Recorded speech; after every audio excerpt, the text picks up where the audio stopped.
नमस्कार दोस्तों, स्वागत आप सभी का हमारे YouTube चैनल अली बाबा में। आज बात करेंगे दोस्तों जो पीने का पानी है उसका TDS एक्चुअल में कितना होना चाहिए इसके बारे में। तो दोस्तों अगर आप साइंस के स्टूडेंट हैं तो ही चैनल को सब्सक्राइब कीजिए। तो बात करते हैं दोस्तों TDS की। तो TDS यानी होता क्या है, सबसे पहले हम ये समझ लेते हैं। तो TDS का जो फुल फॉर्म है वो है टोटल डिजॉल्व सॉलिड्स। अगर हम हिंदी में अगर इसकी बात करें तो डिजॉल्व सॉलिड्स यानी जो पानी में जो घुली हुई चीज़ें होती है, घुली हुई यानी मिक्स हुई चीज़ें जो होती है उसे हम कहते हैं डिजॉल्व सॉलिड। दूसरा एक सॉलिड होता है जिसे हम सस्पेंडेड सॉलिड कहते हैं। जब हम पानी जो है छान लेते हैं तो जो कचरा जो ऊपर आता है वो सस्पेंडेड सॉलिड होता है, और पानी में जो घुल गई चीज़ें होती है उसे हम जो है वो डिजॉल्व सॉलिड कहते हैं। अब इसमें जनरली आता है सॉल्ट आते हैं, मेटल्स आते हैं, या फिर मिनरल्स जो है वो आते हैं। ठीक है, तो सबसे पहले जो ये बात जो है कि हम जो आरओ का वाटर जो यूज करते हैं दोस्तों, इसका जो टीडीएस होता है, टीडीएस जो हम कैलकुलेट करते हैं वो कैलकुलेट करते हैं पीपीएम में। अगर आपके घर आरओ की मशीन है तो शायद आप ये चीज़ जानते होंगे कि उसका टीडीएस लोग कहते हैं कि 300 है, 400 है, यार मेरे घर का टीडीएस 200 है। तो सबसे पहले हम ये समझ लेना चाहिए दोस्तों कि जो टीडीएस की परमिसिबल लिमिट है, यानी परमिसिबल लिमिट यानी उस लेवल तक का जो पीपीएम का टीडीएस का जो पानी है वो हम पी सकते हैं, वो है 500 पीपीएम। यानी दोस्तों अगर हम ब्यूरो ऑफ इंडियन स्टैंडर्ड की अगर बात करें तो उनके मुताबिक 500 पीपीएम का जो पानी है वो हम पीने के लिए इस्तेमाल कर सकते हैं।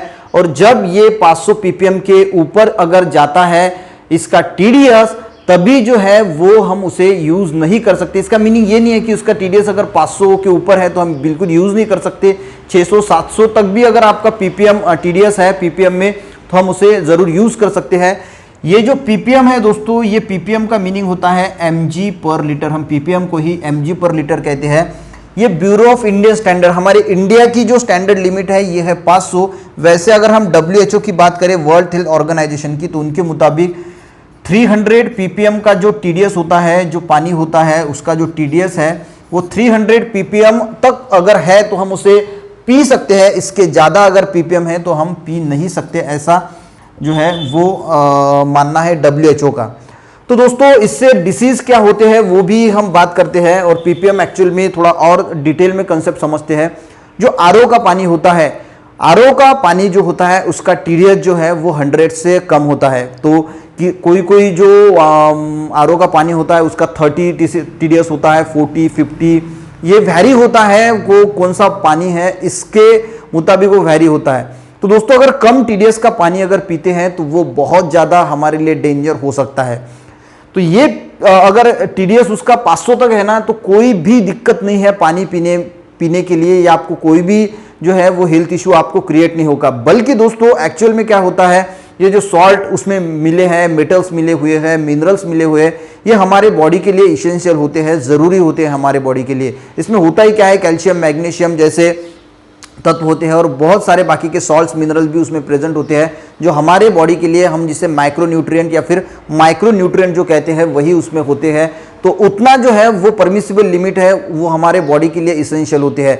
अब अगर मान के चलते हैं कि आपके घर का जो टीडीएस है पानी का वो 50 है, तो इसका मीनिंग है कि उसमें जो मेटल्स है, कुछ सॉल्ट है, कुछ मिनरल्स है, वो कम मात्रा में है।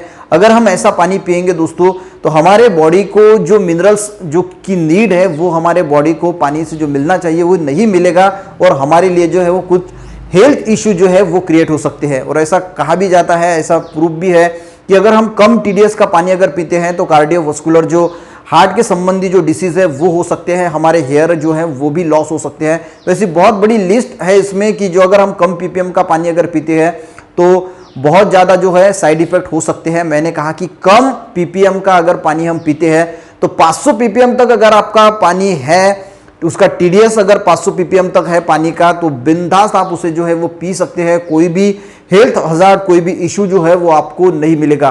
बहुत सारे लोग कहते हैं कि किडनी स्टोन जो है वो, तो 500 पीपीएम के ऊपर अगर आपका पानी है तो पॉसिबिलिटी है। एक्चुअल में जो किडनी स्टोन बनता है वो ज़्यादा से ज़्यादा जो किडनी स्टोन बनता है दोस्तों वो कैल्शियम ऑक्सैलेट का होता है।